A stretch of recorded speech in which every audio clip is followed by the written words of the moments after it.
Hola y bienvenidos a este tercer episodio del podcast financiero de Genco Capital. En este podcast hablamos de temas relacionados a inversiones, emprendimiento y finanzas en términos generales. El podcast de esta noche está sponsoreado por nuestra marca Olivo de Oro. Es un aceite de oliva extra virgen oriundo de Perú, calidad extra premium, como nos gusta decirle. Y realmente aquellos que son amantes de las cosas naturales, las cosas ricas, siempre les recomendamos que consuman olivo de oro. Es un sabor, tiene ese picorcito del extra virgen y un aroma frutado que realmente hace que realce las propiedades de la comida. Así que gracias Olivo de Oro por ser nuestro sponsor nuevamente esta noche. Y hoy día vamos a conversar acerca de un tema que posiblemente a muchos empresarios les interese, que es el crowdfunding. El crowdfunding es una herramienta financiera. Básicamente es una forma de levantar capital con muchas personas, ¿no? Así a forma de broma nos gusta decir que es una especie de Tinder. ¿Por qué? Porque obviamente tienes que mostrar lo mejor de ti para atraer el mayor número de interesados posible. El crowdfunding es básicamente partir una inversión entre varios inversionistas pequeños. En vez de ir, por ejemplo, un inversionista grande que te ponga, pongamos un importe de $100,000, vamos a 10 inversionistas pequeños o 20 inversionistas pequeños que cada uno ponga $5,000. Esa es un poco la esencia del crowdfunding. Eh, Viene del nombre inglés crowd. Crowd significa público, funding, financiamiento. En español vendría a ser financiamiento colectivo. Esa es un poco, digamos, la traducción. Y hoy día nos queremos enfocar en cuáles son las diferencias entre financiarse mediante esta herramienta crowdfunding y financiarse con la banca tradicional. Vamos a comentar acerca de las principales diferencias, vamos a hablar acerca de los pros y contras de cada opción y finalmente ustedes van a tener una mejor idea de por qué esta herramienta, a nuestro parecer, ofrece muchas ventajas versus los financiamientos tradicionales con la banca. Nosotros estamos en Perú, pero los fundamentos, digamos, de análisis de riesgo de la banca peruana perfectamente son aplicables a cualquier otro país: Ecuador, Chile, Panamá, Bolivia, Colombia, etc. Quien les habla ha sido banquero buen tiempo, así que conozco un poquito la forma de pensar, de razonar los bancos, y realmente es un formato estandarizado en todos los países del mundo, diría yo. Entonces, para comenzar, ¿cuáles son las principales diferencias entre el crowdfunding y la banca? Nos vamos a enfocar en 5 puntos. Nuestro primer punto es lo que llamamos el acceso al financiamiento. En la banca tradicional, ¿quiénes acceden a préstamos?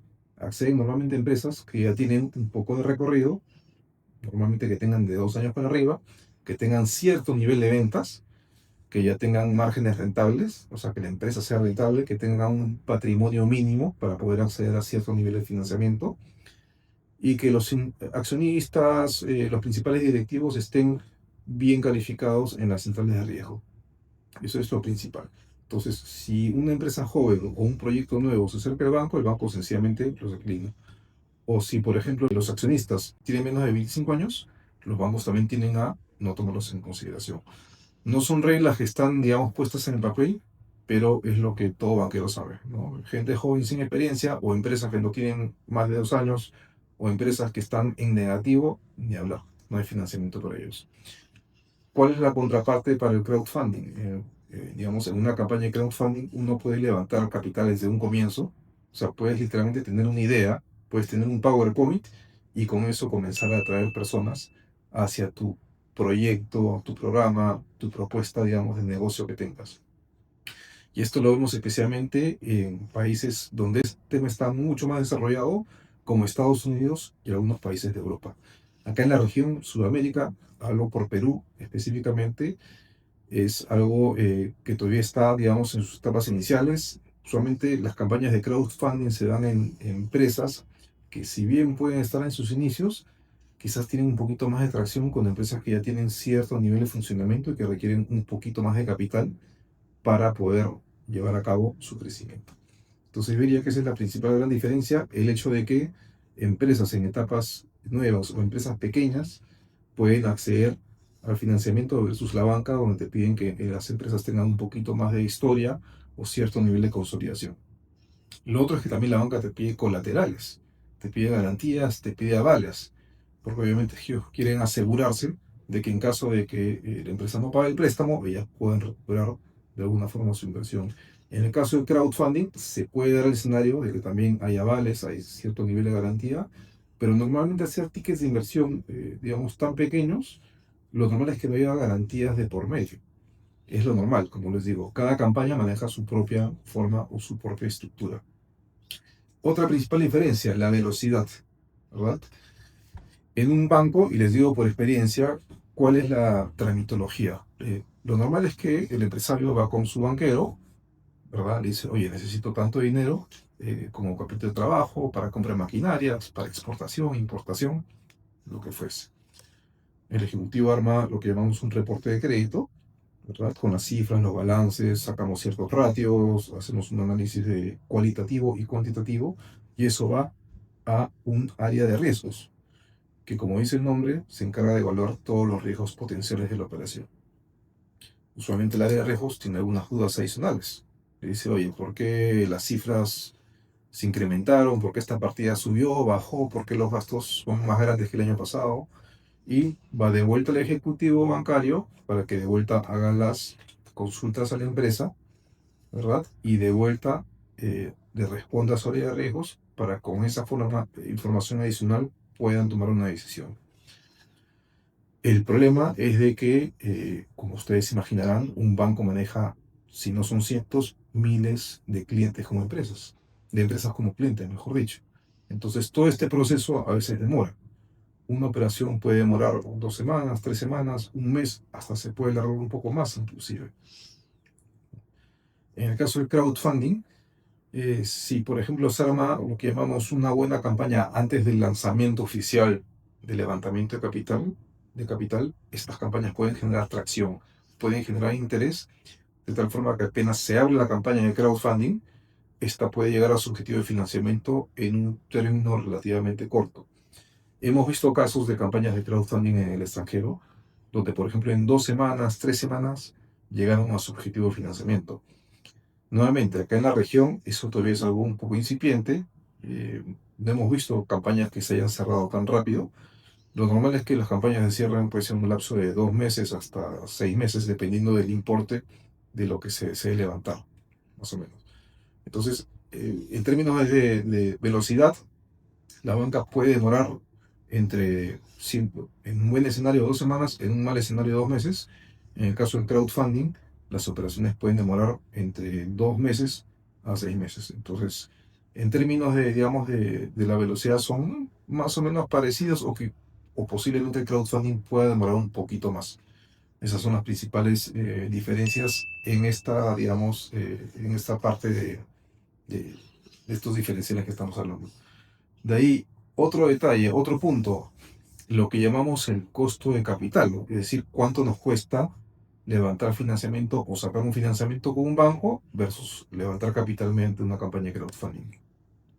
En los bancos, la tasa de interés va a depender muchísimo del tamaño de la empresa o de la facturación de la empresa y de cuántos, digamos, productos del banco la empresa tiene contratada con la entidad.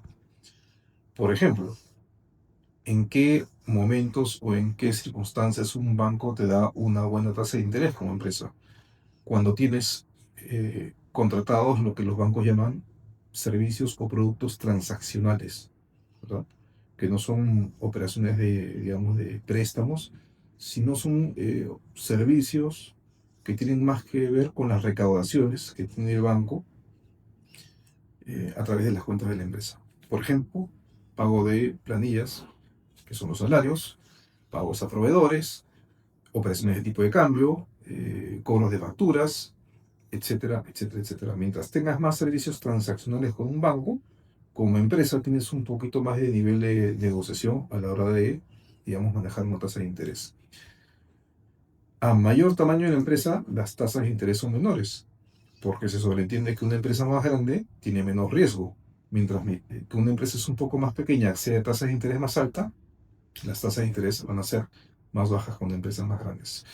Acá en Perú, si uno desea, por ejemplo, ver cuáles son las tasas de interés promedio de la banca peruana, lo que tiene que hacer es ir a la página web del Banco Central de Reserva, el BCR, Y hay una sección que dice estadísticas semanales, si mal no recuerdo, y dentro de esa sección hay un documento semanal donde aparecen una serie de estadísticas sobre la banca, no, sobre la economía en Perú y sobre la banca en Perú. Y si mal no recuerdo, dentro de estas notas semanales o estadísticas semanales, la tabla 32, 33, es la tabla donde aparecen todas las tasas de interés de los bancos para empresas de diferente tamaño, corporativo, mediana, pequeña, pyme, etc., en diferentes productos, préstamos, leasings, hipotecarios, tarjetas de crédito, etcétera, por cada banco. Entonces ahí podemos tener una comparación y podemos ver si efectivamente la tasa que me están sugiriendo está dentro del promedio de las otras empresas o quizás me están cobrando demasiado caro. Más o menos las tasas, para que tengan una idea, acá varían si es también en soles o en moneda extranjera. Soles es la moneda peruana. Moneda extranjera hablamos principalmente de dólares. Más o menos los préstamos en soles siempre van a estar un poquito más caros que los préstamos en dólares. Y la tasa nuevamente va a depender del tamaño de la empresa.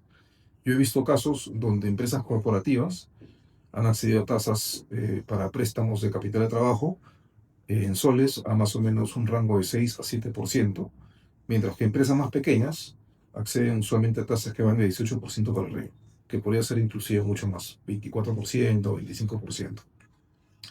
Ahora hablemos del crowdfunding. En el crowdfunding, las tasas de interés tienden a ser más altas que los bancos. Y no necesariamente hablamos de tasa de interés.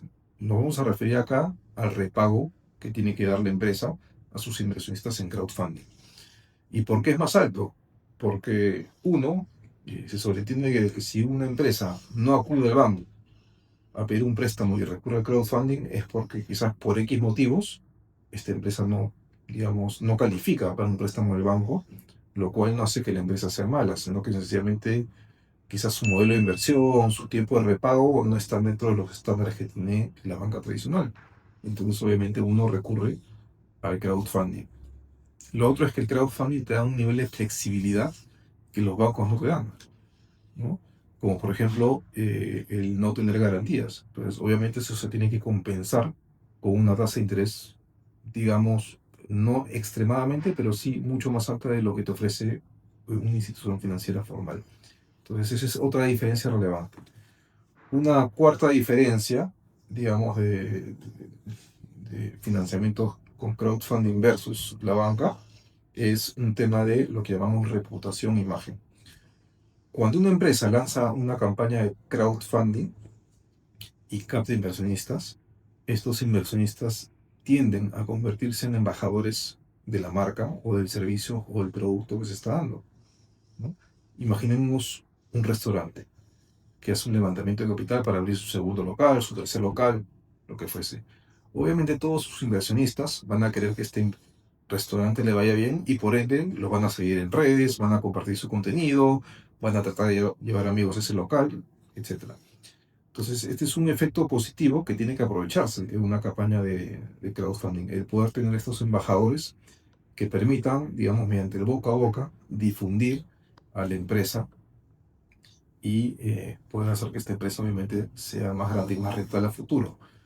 Es obviamente menos formal, a diferencia de una institución financiera, donde, por ejemplo, en temas de imagen, si uno accede a un préstamo en la banca, significa, digamos, desde el punto de vista de imagen, lo veo más como un tema reputacional, ¿no? Porque si uno ha accedido a un préstamo bancario es porque ha pasado todos los filtros de los bancos y por ende hay un tema de reputación. Es decir, oye, mi empresa ha levantado tanto dinero con tal banco o en términos generales con la banca levantamos tanto. Eso te da cierto poder frente a clientes o proveedores, etcétera. Entonces, tema reputacional, una campaña de crowdfunding te permite tener embajadores a nivel de banca, te permite tener un, digamos, un mejor estatus para poder venderte mejor ante clientes o proveedores. Y finalmente, la quinta diferencia relevante, yo diría que son las flexibilidades en las condiciones. Hablamos de que en el crowdfunding hay una flexibilidad que la banca quizás no te da. Esa flexibilidad puede ser el tiempo de repago, por ejemplo, de la obligación principal, o en este caso del importe que has invertido. No puede ser la forma como te pagan. Quizás al comienzo te pagan un poquito y conforme el tiempo va avanzando te van pagando más. O por ejemplo, no sé, si es una campaña de crowdfunding para una empresa del sector agro, recién te pagan a la siembra, a la cosecha, disculpa, del producto o a la exportación del producto, ¿no? Entonces, en términos de flexibilidad, una campaña de crowdfunding puede ser bastante flexible, mientras que en la banca peruana o en la banca en términos generales, normalmente los préstamos tienen un cronograma. ¿Verdad? Te dan un préstamo a 2 años, 3 años y tus cuotas son fijas. ¿Ya? Quizás por ahí en un buen escenario tienes lo que se llama un periodo de gracia. Periodo de gracia significa que durante este periodo solamente pagas intereses. Entonces, por ejemplo, te dicen, ok, te damos 6 meses de gracia y tu préstamo es en un plazo total de 36 meses. Durante 6 meses vas a pagar solamente intereses. A partir del mes 7 comienzas a pagar capital más interés, ¿no? Entonces, por ese lado los bancos no son muy flexibles. Lo otro es que acá en Perú los préstamos en los bancos usualmente se dan a 5 o 6 años como máximo. Por ahí quizás una que otra operación se va a ver a 7 años, pero ese es el plazo, digamos, tope. A diferencia de otros países más desarrollados, por ejemplo Estados Unidos, puedes ver operaciones con bancos de 15 años, 20 años. Acá no será eso, lamentablemente. ¿Ya? En campañas de crowdfunding hemos visto casos donde las campañas se están, mejor dicho, se ofrecen campañas de hasta 15 años, donde los inversionistas reciben cierta remuneración. Entonces, obviamente es un plazo muchísimo mayor a lo que normalmente pues, te daría un banco en este caso. Esa es otra de las principales características, ¿no? Entonces, tenemos realmente una serie de pros y contras, tanto del crowdfunding como, digamos, la banca tradicional. Y esperamos que en este podcast se haya hecho un poco más visible y más claro las ventajas y desventajas de cada una de estas alternativas. Finalmente, nosotros decimos, el crowdfunding es ideal para negocios que están, digamos, en una etapa quizás inicial o que tienen un proyecto bastante interesante y que a su vez requieran, digamos, de tener embajadores que puedan hacer esta recomendación boca a boca, como por ejemplo un restaurante, se nos ocurre, ¿no? Mientras que los bancos son para empresas que ya tienen cierto nivel de historia y cierto nivel de facturación y de ventas, y que obviamente lo que buscan son condiciones financieras más bajas, básicamente la tasa de interés. Eso creo yo podrían ser las principales ventajas, desventajas y para quién podría ser cada tipo de financiamiento. Así que creo que el día de hoy hemos llegado al final de nuestro podcast. Les agradecemos por la atención. Nuevamente, gracias, Olivo Doro, por sponsorear el episodio de esta noche. No te olvides de seguirnos en nuestras redes como Genco Capital. Y si te gustó este episodio, dale like y no te olvides de compartirlo con tus amigos empresarios. Con nosotros será hasta la próxima. Nos vemos.